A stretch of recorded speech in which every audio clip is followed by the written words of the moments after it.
Em destaque, o marco legal das startups. O que muda a partir de agora?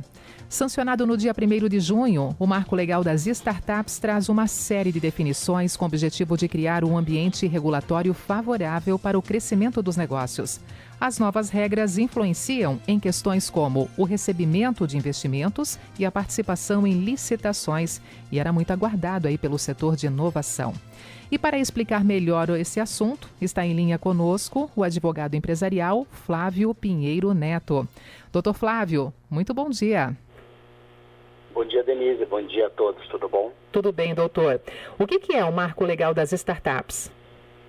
Então, é uma lei complementar que estabelece regras mais claras para o ecossistema de startup, algo que era muito esperado pelo setor. Rapidamente, para aquelas pessoas que não vivem, doutor, esse mundo e não entendem, por exemplo, o significado de uma startup. O que significa realmente isso? De que forma que se coloca hoje uma startup dentro do mundo dos negócios, dentro da negociação, envolvendo aqui principalmente o momento inovação, né? Então, Denise, isso era uma dúvida muito grande quando se considerava uma startup ou não, quando a empresa era considerada startup ou não. E essa lei veio deixar isso de maneira bem clara. Então, hoje, uma startup, a legislação definiu de que são empresas que o faturamento anual não ultrapasse 16 milhões e que ela tenha no máximo 10 anos de inscrição no CNPJ. Além disso, é importante que o objeto social dela evidencie que ela tem desenvolvimento de soluções tecnológicas e inovadoras para geração de produtos e serviços, ou que ela esteja enquadrada de maneira clara como uma empresa inovadora no Inova Simples. Então a legislação definiu quem são as empresas consideradas startups. Então já começa por aí o marco legal estabelecendo justamente essas características para que uma empresa seja de fato considerada startup, que não tenha mais dúvidas se faz ou não faz parte desse espaço, se pode ou não ser apresentada como uma startup, doutora. Perfeito, Denise. Havia muita dúvida quanto a isso e se usava muito a expressão, mas não se tinha clareza de qual empresa efetivamente era considerada uma startup. E a legislação veio trazendo essa certeza e permitindo que os investidores que pretendam investir nas empresas de tecnologia e inovação, as consideradas startups, saibam quais são elas e quais os requisitos necessários para que seja considerado uma startup. Isso foi um grande avanço da legislação e trouxe segurança jurídica, principalmente para quem investe no setor. Doutor Flávio, uma das questões também que fazia parte até da reivindicação do mercado era a simplificação do processo de recebimento de investimentos. O que muda a partir de agora com o marco legal das startups? Então, Denise, essa pergunta faz muito sentido porque os investidores, eles tinham bastante dúvidas e inseguranças quando investiam na startup.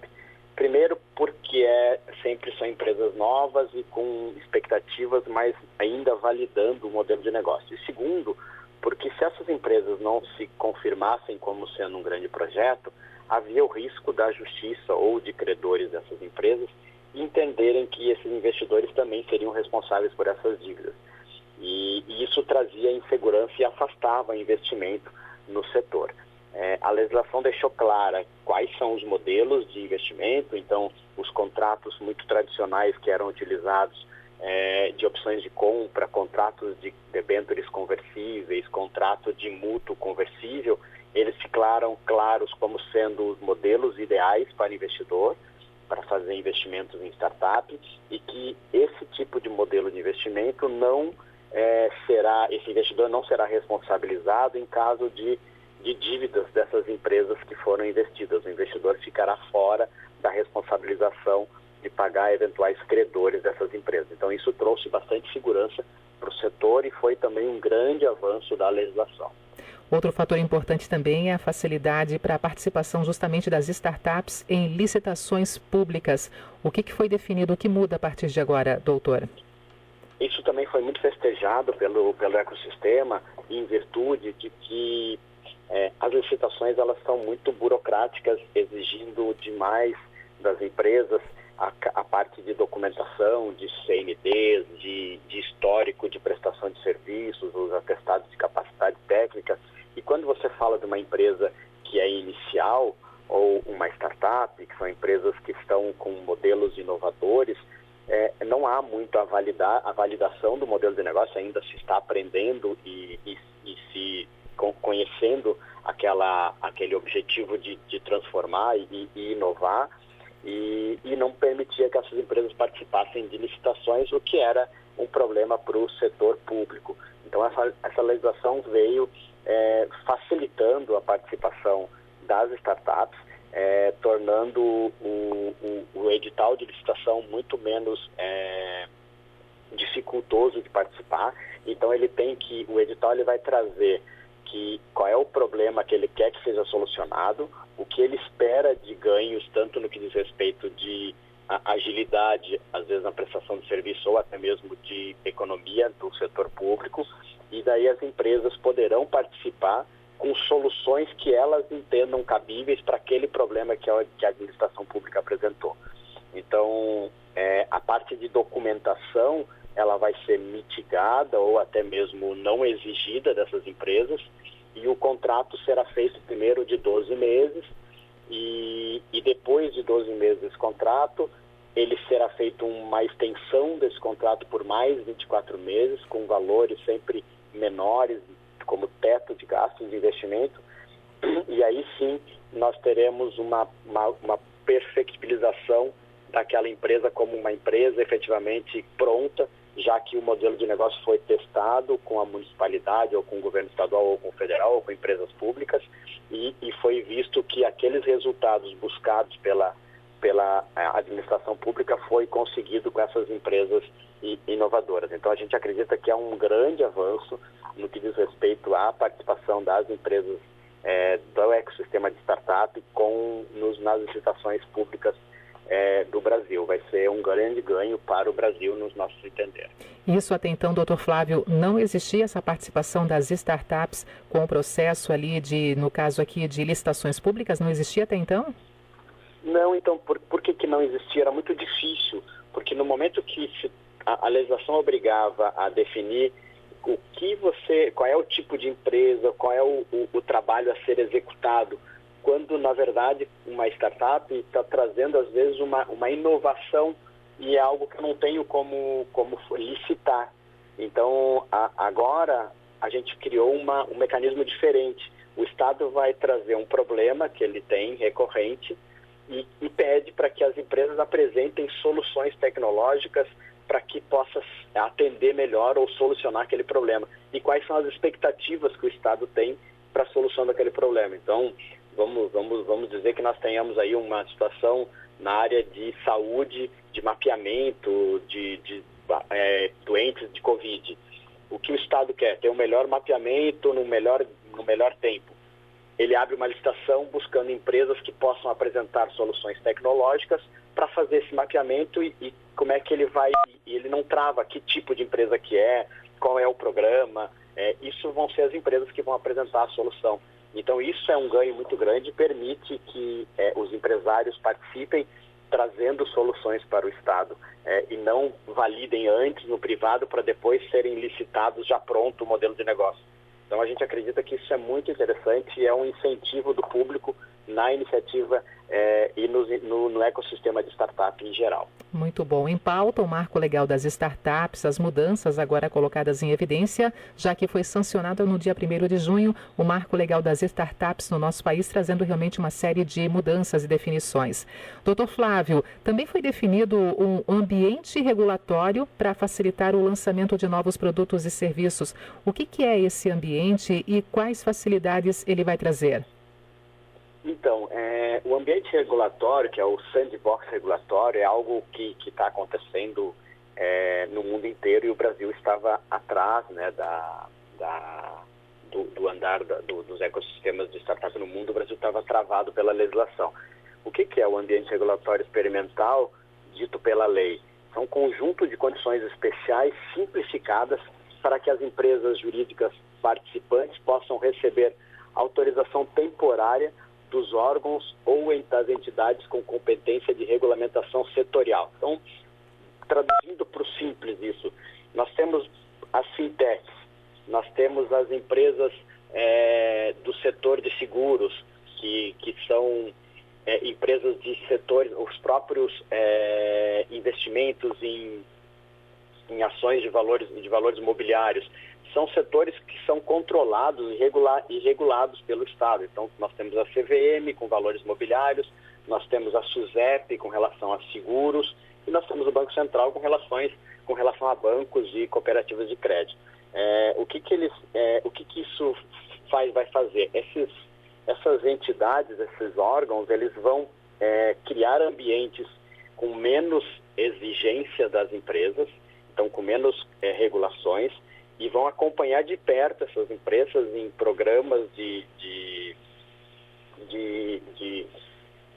nascimento dessas empresas, desses projetos, dentro desses ambientes que é o sandbox, e vão acompanhar os números e os movimentos, os resultados, e vão aperfeiçoando para que essa regulamentação existente para o setor não inviabilize o nascimento de novos negócios, de novas empresas no setor, tanto de seguros como de mercado financeiro em geral, como também de valores imobiliários. Então, são ambientes regulatórios controlados, mas com menos exigências e com mitigação da legislação, para que essas empresas possam se desenvolver e se transformar e modificar, às vezes, até a forma de investimento.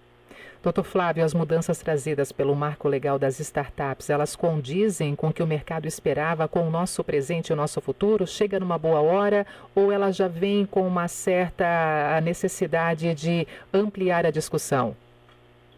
Não, então, o esperado pelo ecossistema era maior, né? Se acreditava que a legislação traria mais avanços, mas ela deve ser festejada, sim. Eu entendo que é um avanço e não é fácil conciliar tantos interesses em uma legislação e, às vezes, modificar de maneira significativa o mercado em geral.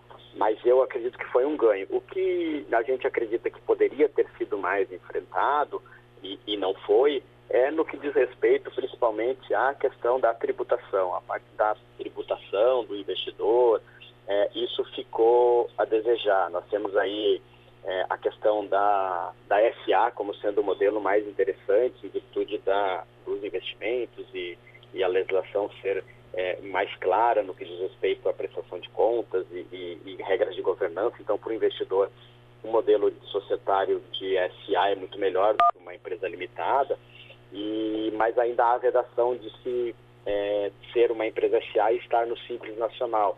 Tinha uma expectativa muito grande que poderia ter uma modificação nisso e permitir que as startups, apesar de serem SA, ficassem como sendo tributadas no Simples Nacional. Isso não aconteceu.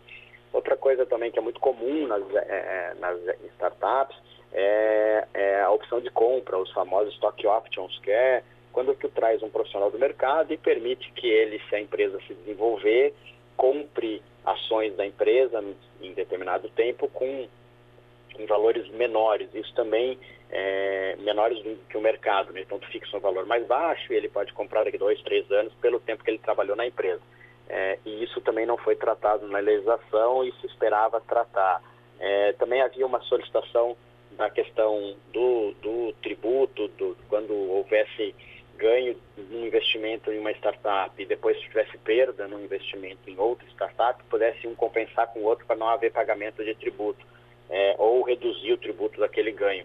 Mas isso também não foi enfrentado. Então, há uma tristeza, entre aspas, com relação a isso, mas eu acredito que ainda assim a legislação deve ser festejada, principalmente pelo sandbox regulatório, que é um avanço, no meu entender. Eu recebo aqui da nossa produção que algumas das questões que haviam sido incluídas no projeto de lei que deu origem ao marco foram vetadas. O que acabou ficando de fora dessa regulação, doutora? Então, esses pontos que eu te falei, Denise, principalmente da questão da tributação, de como a gente poderia tributar os ganhos do investidor e compensar esses ganhos, até mesmo equiparar o investimento em startup com a tributação de letra de câmbio ou letra de câmbio agrária, que são tributos um pouco menores, incentivando o setor. e isso não aconteceu. Elas fizeram parte da discussão inicial, mas depois foram vetadas, é isso? Nesse caso aqui, olhando para a questão da tributação? Isso mesmo, eles faziam parte do inicial e houve veto por parte do governo, por parte ou do governo federal ou do Senado, ou não foi incluída no Senado, então houveram vetos importantes. Mas que, por exemplo, do que diz respeito ao stock option, por exemplo, que eu estava explicando antes, falaram que vão tratar esse assunto numa lei própria. Então, a expectativa é que ainda não, esse assunto não fique parado e que seja mais tratado ainda com leis complementares ou leis próprias do assunto.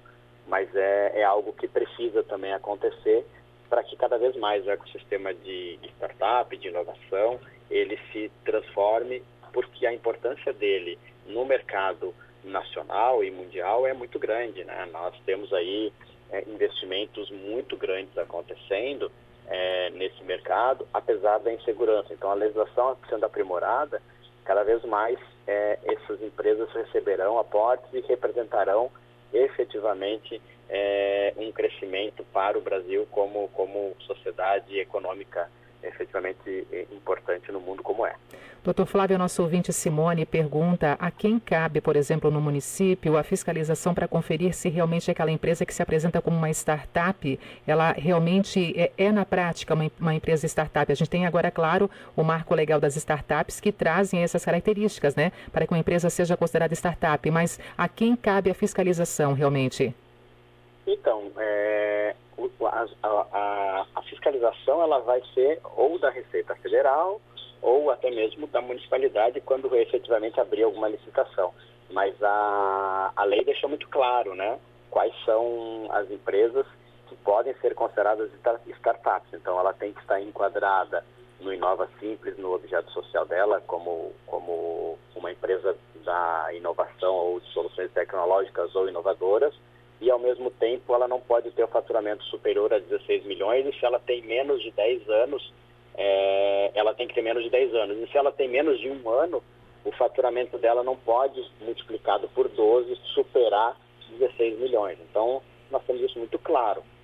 A legislação agora não permite mais a gente ter dúvidas. Então, quem desenquadra disso já não é mais considerado startup.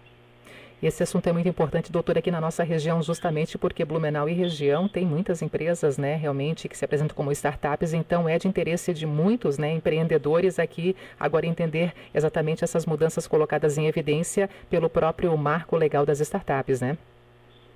Isso mesmo, então, principalmente porque existem muitos investidores, e a gente fala de investidores, às vezes profissionais, às vezes a gente fala de fundos, às vezes a gente fala de pessoas que não são muito conhecedoras do tema e que querem investir. E essa legislação permite agora que esses investimentos aconteçam com mais segurança. E isso foi um ganho grande da legislação. O Marco Legal da Startup traz segurança jurídica, no meu entender, aos investidores, delimitando o seu papel, efetivamente. Então, ele não pode interferir na gestão da empresa, ele não vai ter direito a voto em decisões estratégicas da empresa, mas ele tem, de maneira clara, a forma que ele deve participar, quais são os documentos que ele pode exigir para receber informações da operação. Então, ele pode receber balanço, ele pode receber o planejamento estratégico e, ao mesmo tempo, ele também sabe qual o modelo que é entendido como um investimento correto. Então, a legislação deixa isso muito claro, quais são os contratos e qual é a forma que ele pode fazer o investimento e que ele não vai ser responsabilizado juridicamente por terceiros por eventual quebra dessa empresa ou não pagamento de dívidas ou tributos por parte dos empreendedores e os investidores serão resguardados. Então, isso, no meu sentir, é muito importante e traz bastante segurança para o investidor, principalmente o investidor que é aquela pessoa física que está apostando numa operação muito inicial. Doutor Flávio, o marco legal das startups, então ele foi sancionado agora no dia 1º de junho, já está valendo, tem um tempo de adaptação. O que a gente pode colocar para finalizar também aqui a nossa conversa de hoje na Rádio CBN? Então, a legislação já está vigente, né? Nós temos ela de maneira muito clara agora, e cabe agora às entidades, principalmente no que diz respeito à CVM, SUSEP e Banco Central, incrementar já sandbox regulatórios dentro de várias, a CVM já tem, se eu não me equivoco, 11 empresas já dentro de sandbox, já controlando isso e administrando novos projetos. O próprio Banco Central, se eu não me engano, também tem. Então a gente acredita que agora é questão do empresário e do município, por exemplo, lançar licitações. É legal dizer que as licitações elas vão contar com a participação de uma espécie de uma banca, então obrigatoriamente terão uma pessoa de uma universidade que trata do assunto de inovação e tecnologia participando para aprovar esses projetos que vão ser licitados. Ao mesmo tempo, a legislação permite que fundos de investimento também sejam investidores de startups. Então, nós acreditamos que o que está disposto agora permite que haja investimento, haja licitações e haja um maior desenvolvimento das empresas e do ecossistema em geral. Tá certo, doutor Flávio, muito obrigada por essas explicações importantes em torno realmente dessas mudanças, as novidades que passam a fazer parte do marco legal das startups. Obrigada pela participação e um bom dia. Denise, muito obrigado, um bom dia para você e para os ouvintes, tá bom? Dr. Flávio Pinheiro Neto, advogado empresarial, conosco, então trazendo um pouquinho mais sobre essas mudanças colocadas em evidência com o marco legal das startups. Lembrando, ele foi sancionado agora no dia 1º de junho e traz uma série de definições com o objetivo de criar, por exemplo, um ambiente regulatório favorável para o crescimento dos negócios.